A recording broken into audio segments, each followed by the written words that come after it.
The gold standard was an accident. That's right. You've probably heard that the gold standard was one of the most widely used monetary systems in history. But not many people know that the gold standard emerged as a result of an accident. And the reason why it got abandoned, well, that's an interesting story as well. So that's what I'd like to discuss in today's video. The accidental origin of the gold standard, how it spread worldwide, and why it ultimately failed.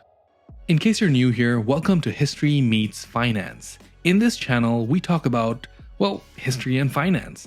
We make interesting videos every single week about the story of money. We'll dive deep into topics like the origins of bankruptcy or how accounting worked in medieval times. So please do subscribe if you're new here to enjoy weekly videos where we go deep into the history of money.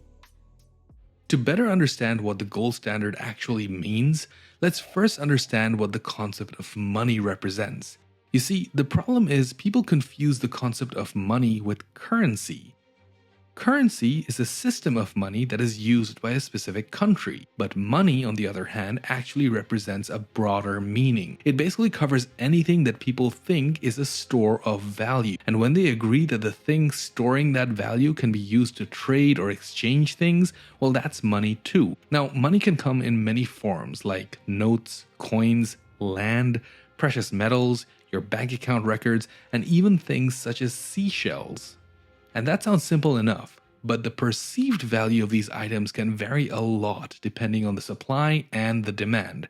And if there's a high volatility in value, then people would just stop accepting it as money, making it worthless. To ensure that this is avoided, governments all over the world have tried various systems to stabilize the value of money. And in modern history, the most widely used standard has been the gold standard. Now, like I said earlier, the gold standard was a result of a silly accident. Picture this, it's 1717. Sir Isaac Newton comes into the picture. Yes, that's the guy who discovered the concept of gravity. Anyway, he's the master of the Royal Mint of England at the time as well, and he mistakenly sets the exchange rate of silver to gold way too low, and this quickly caused a severe reduction of silver in circulation in the country that lasted for decades.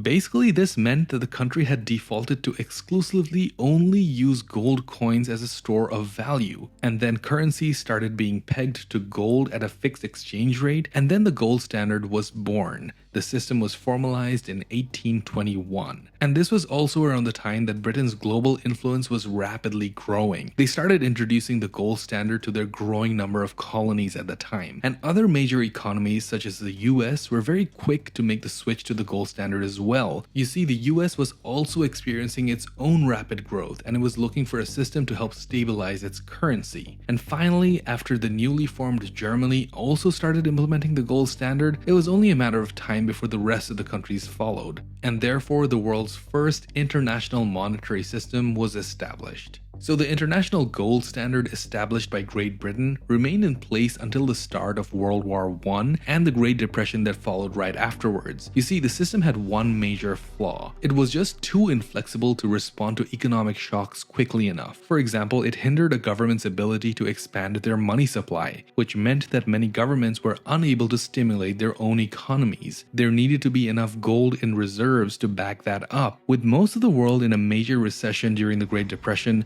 nobody was willing to part with their precious gold, and this in turn led to further economic troubles. The final nail in the coffin was struck when the British government finally abandoned the gold standard in 1931. Dropping the gold standard helped in the short term, however, over the long term, it caused nations to compete in devaluing their currencies and engaging in trade protectionism. This led to increased economic and political tension, and a lot of this was a contributor to the onset of the Second World War. But this wasn't the end of the gold standard. Following the war, there was a renewed interest in the creation of a new gold standard. This was called the Bretton Woods system, and it differed from the old system in one major aspect. Only the US dollar had a fixed exchange rate with gold, and all the other countries were instead pegged to the US dollar. This provided them with the flexibility to renegotiate currency values to better deal with economic shocks. You see, the earlier gold standard was a floating exchange rate system, whereas the Bretton Woods system was different because it was a fixed exchange rate system. Now, this in theory was a good idea. It worked well. That is, until the United States economy began to show signs of strain. The Vietnam War, rising trade deficits, and France caused a lot of strain on the system. You see, France was one of the biggest purchasers of gold for its reserves. It meant that the US failed to maintain its own gold reserves to keep the gold standard functioning. Eventually, all of these factors forced the US government to drop the gold standard in 1971. This was originally supposed to be a temporary measure only, the idea that the dollar would be revalued and the system would resume. However, the decision to drop the gold standard stuck. The US government officially announced the abandonment of the gold standard right afterwards. So, is it ever going to come back? Since this event, currencies have not been backed by any major commodity. Instead, currencies would freely float on the market with exchange rates influenced by market forces. Some argue that this contributed to the rising rates of inflation and increased economic volatility. So it begs the question, should we ever return to the gold standard? I believe the answer is no. This is because in today's world with various competing economic powers, arriving at a consensus would be extremely difficult, probably impossible. I mean, the US could push for the Bretton Woods system again because at one point in time, they literally accounted for half the world's economy, and they held 80% of the world's currency reserves at one point. But today, no single country is in such a position. Plus, the modern economy has grown to be much more complex than it was ever before. Governments need more flexibility with their monetary policies. Now, as we discussed earlier, this level of inflexibility was a major shortcoming of the gold standard and why it was dropped in history twice. Now, while it was in place, the gold standard provides stability and trust in the monetary systems for many decades. However, it was eventually dropped because of the need of flexibility and adaptability in an evolving world. While some may still advocate for its return, the complexities of the modern economies and the lack of consensus would make it highly unlikely. If you like this breakdown, I think you'll like this video that I made about the history and origin of money itself.